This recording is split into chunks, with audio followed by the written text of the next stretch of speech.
Clip number 115 قرآن پاک کی آیت نمبر 46 سے لے کر 49 کی تلاوت، ترجمہ اور تفسیر قرآن صراط الجنان سنیں گے۔ وَيُكَلِّمُ النَّاسَ فِي الْمَهْدِ وَكَهْلًا وَمِنَ الصَّالِحِينَ۔ ترجمہ، اور وہ لوگوں سے جھولے میں اور بڑی عمر میں بات کرے گا اور خاص بندوں میں سے ہوگا۔ وَيُكَلِّمُ النَّاسَ فِي الْمَهْدِ، اور وہ لوگوں سے جھولے میں کلام کرے گا۔ حضرت عیسیٰ علیہ السلام کی 3 شانیں یہاں بیان ہوئیں۔ نمبر 1، بات کرنے کی عمر سے پہلے ہی کلام کریں گے، چنانچہ سورہ مریم آیت 29 تب 33 میں آپ علیہ السلام کا کلام مذکور ہے۔ نمبر 2، پکی عمر میں لوگوں سے کلام فرمائیں گے، اور وہ یوں کہ آسمان سے اترنے کے بعد آپ علیہ السلام لوگوں سے کلام فرمائیں گے۔ اس سے ثابت ہوتا ہے کہ حضرت عیسیٰ علیہ السلام آسمان سے زمین کی طرف اتریں گے، جیسا کہ احادیث میں وارد ہوا ہے، اور دجال کو قتل کریں گے۔ لہٰذا جیسے آپ علیہ السلام کا بچپن میں کلام کرنا معجزہ ہے، ایسے ہی پکی عمر میں اس طرح کلام کرنا معجزہ ہے۔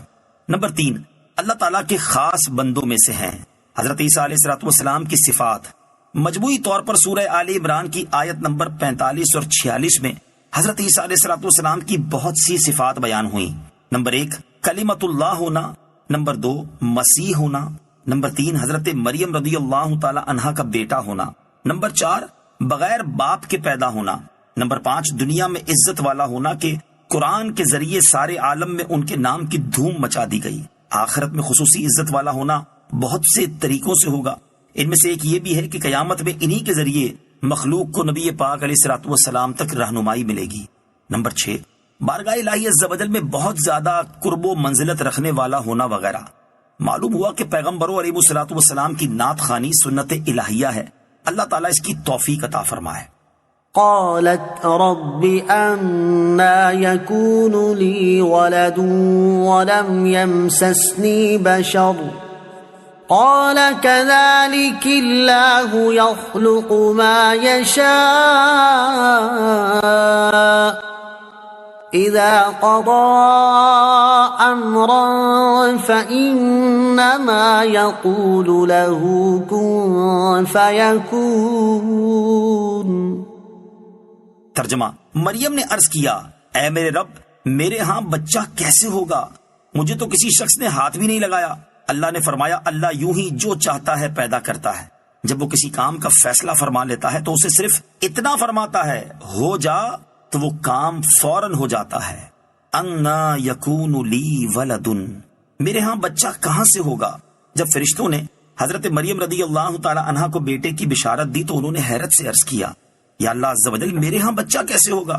مجھے تو کسی شخص نے ہاتھ بھی نہیں لگایا، اور دستور یہ ہے کہ بچہ عورت و مرد کے ملاپ سے ہوتا ہے، تو مجھے بچہ کس طرح عطا ہوگا؟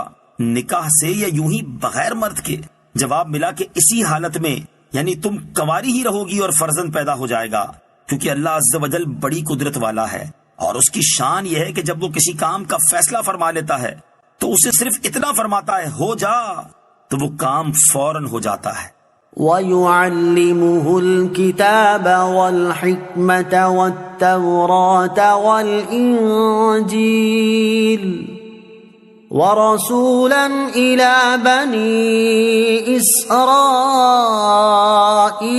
أَنِّي قَدْ جِئْتُكُمْ بِآيَةٍ مِّن رَّبِّكُمْ أَنِّي أَخْلُقُ لَكُم مِّنَ الطِّينِ كَهَيْئَةِ الطَّيْرِ فَأَنفُخُ